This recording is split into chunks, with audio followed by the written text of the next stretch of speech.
Public ఇప్పుడు మా రాముల తాతను పిలిచేయాలి కదా. మరి పెద్ద మనిషి ఏ విగ్రహం ముంగటేసుకున్నాడో అరుచుకుందాం పాండ్రి. ఓ తాత ఏం చేస్తున్నావే? గుడియవన్న సీర కట్టి గోసి పెట్టి గున్న గున్న నడుతుంది కొసవాడ పూరి. అబ్బరబ్బాయి వచ్చిన వారాలు లస్కులు నీకోసమే ఈ దుకాణాన్ని మొదలు పెట్టిన వాయి. అరే లస్కులు ఏమని చెప్పినవురా? నా మాటినేదుంటే మీ జీవితాలు మారిపోతాయి, మారిపోతుంది అని బాగా నిక్కుకుంటా చెప్తీవి కదరా.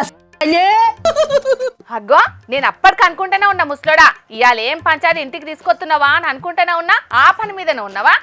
ఇంతకా అన్నతోటి నీ పంచాయతీ ఏంటిదో చెప్పయ్యా. చెప్పుడు కాదు, వీడు చెప్తే వీడు మాటను నేను నమ్మినందుకు నా చెప్పుతో నేనే కొట్టుకోవాలి. అరే తాపకు మా రతకం దాగే బయలు ఒకటే పారి మమ్మల్ని తాగొచ్చి పీక్క తిని రాదురా, పీక్క తిని రాదురా. ఏ దొడ్డి కాదురా, వీడిని కొట్టుడు కాదురా, కొరికి చంపాలి. అరే లస్కులుగా నువ్వు ఈయన కదిలినావు అనుకో బద్దలు బస్సింగలు కావాలి. అరే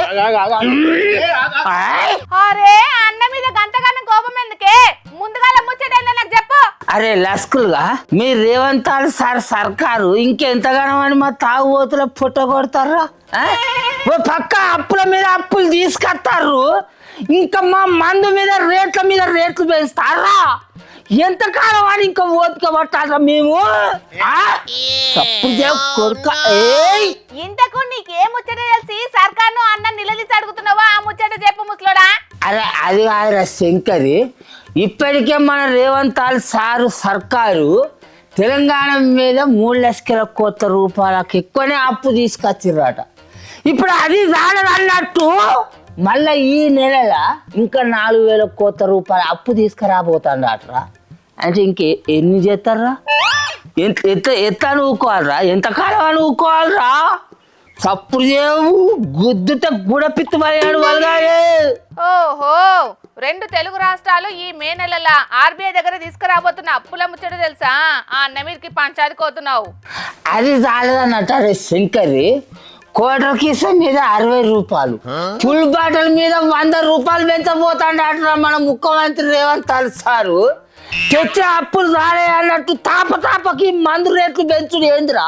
అరే ఇట్లా తాపకింత మా తాగుబోతుల రతకం తాగే బదులు ఒకటే పారి మమ్మల్ని తాగొచ్చి పీక్క తిని రాదురా. అవును, ఈ నెలలనే లిక్కర్ ధరలను కూడా పెంచాలని చూస్తున్నదట సర్కారు. ఆ ముచ్చట ఈ ముచ్చట 2 తెలిసి మా ముస్లింకి బాగానే గాలినట్టున్నది. అయినా సర్కార్ చేసే పనులకు అన్న ఏం చేసిండనే అన్న మీద గట్ల గలబడుతున్నావు చెప్పు ముసలుడా. అబ్బో అన్న, అరే నువ్వు ఏం చేసినావని ఆ పథకాన్ని చెప్పా. ఏం చెప్పాలి నేను? నిన్ను చెయ్యి గుర్తి ఓటు గుద్దు అనేదే నాకు తప్పైంది. తలికాయ పెట్టిండు, ఇట్లా బొత్తల తలికాయ పెట్టిండు, గద పట్టుకున్నాడు, చేతులు పట్టుకున్నాడు, కాళ్ళు మొక్కిండు. ఓటు గుద్దు తాత అంటే నేను నమ్మి ఓటు గుద్దిన. మార్పత్తాంది నన్ను నమ్మురి అన్నాడు. ఇప్పుడు మార్పు చూడబోతే మమ్మల్ని వంగబెట్టి, అరే మందర రేట్లు పెంచి మా తాగుబోతులను వంగబెట్టి గుద్దుతారా? చెప్పవరా లాస్కులుగా చెప్పవేంద్రా?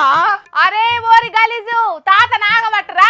ఆ ముసలోడు తాగిన రిమ్మల అన్నని గట్టిగానే అడుచుకునేటట్టున్నాడు రా వారి.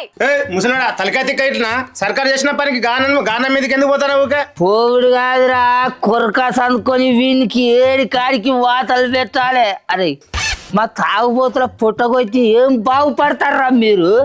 పొద్దంతా కూలినాలు చేసుకొని వచ్చిన రూపాయల నుంచి పేయి నొప్పులు తక్కువ అయ్యేందుకు ఓ పెగ్గు మందు తాగుదాం అంటే తాగకుండా మా తాగుబోతుల కింద మంట పెడతారా మీరు? మందు రేట్లు పెంచుతారా? ఏడికిరా పోతాడు ఆగు. అరే దేని రేట్లు పెంచినా జనాలు ఊగరు కాబట్టే మందు రేట్లు పెంచుతున్నదే సర్కారు. ఏం చేయమంటున్నావు మరి? సర్కారు ఖజానా ఖాళీ ఉన్నదట. సర్కారు ఖజానా ఖాళీగా ఉన్నదని మా తాగుబోతుల జేబులు ఖాళీ చేయాలని చూస్తా. అదే ఈ సర్కారు ఏలు బయలు ఎవరు నిమ్మలంగా ఉన్నారా? మందు రేట్లు పెంచి మా తాగుబోతులను గోసగుచ్చుకుంటాంది. ఊరియా బత్తాలు దొరకక యాళ్లకు రైతు భరోసా పడక సీతమన్న రుణమాఫీ మాఫీ కాక పండిన ధాన్యాన్ని అమ్ముకోలేక ఇంకో పక్క రైతులు తిప్పల పడతారు. ఇంకో పక్క సర్కారు ఉద్యోగస్తులు, ఆటో డ్రైవర్లు, ఆశా వర్కర్లు, చదువుకునే పిల్లగాళ్ళు, చదువుకొని ఉద్యోగాలు రాక తిప్పల పడుతున్న నిరుద్యోగులు, ఇట్లా రాష్ట్రంలో ఎవరు నెమ్మలంగా ఉన్నారే ఈ సర్కారు ఏలు పడిలా చెప్పు. ఏం చేద్దామే, సర్కార్ కూడా జనాలకు అన్ని తీర్ల చేద్దామని అనుకుంటున్నది. కానీ కాసు లేనిది ఎవ్వలైనా ఏం చేస్తారు చెప్పు. అందుకే అందిన కాడల్లా అప్పులు చేస్తున్నారు, రేవు దొరికిన కాడల్లా రేట్లు పెంచుతున్నారు. వాళ్ళు అట్లా చేసుకుంటా పోతా అంటే మేము చూసుకుంటా ఊకుంటామా? అస్సలకే ఊకోకుంటే ఏం చేస్తావు? పొయ్యి పాలకులను అడుగు. ఈ ఊళ్ళుండే బుడ్డ లీడర్లతోటి పంచాయతీ కొలుసుకుంటే ఏమొస్తుంది చెప్పు. ఈ బుడ్డ లీడర్లే కదా మా దగ్గరకు వచ్చి ఓటేయమని మా గదలు బట్టి బతిలాడిరు. వీళ్ళని గట్టిగా నిలదీస్తేనే వీళ్ళు వాళ్ళ పెద్ద లీడర్ల దగ్గర పోయి అయ్యా సారు మమ్మల్ని జనాలు ఊళ్ళో దిగనిచ్చేటట్లు లేరు అని గట్టిగా నిలదీసి అడుగుతారు. అందుకే బాగా నిడిచి లస్కులుగా ఇంకా ఆడ నిలబడేమో మాట్లాడతాడేరా, నిన్ను ఇవాళ ఇడిచిపెట్టేది లేదు.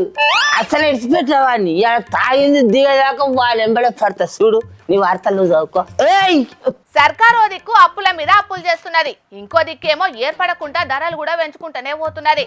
ఇక మందు మీద ధరలు ఎంత పెంచినా మందు బాబులు ఏం అడగారు, ఏడ ధర్నాలు కూడా చెయ్యరు అనే ధీమాతోటి మళ్ళోపారి మందు ధరలు పెంచబోతున్నారన్న వార్తలు బయటికెళ్ళినాయి. మరి సర్కారు గల్లెపెట్టే ఖాళీ అయినప్పుడల్లా ఆదుకునేది మందు బాబులేనాయే. ఇక సర్కారు ఆలోచన కూడా వాళ్ళ ఆస్తులు అమ్ముకొనైనా ఫుల్లుగా తాగాలి, సర్కారు ఖజానా కలకలలాడేటట్టు చేయాలన్నట్టుగానే ఉండవట్టే. సర్కారే గిట్ల చేస్తే ఎవరైనా ఏం చేయగలుగుతారు పోండ్రి.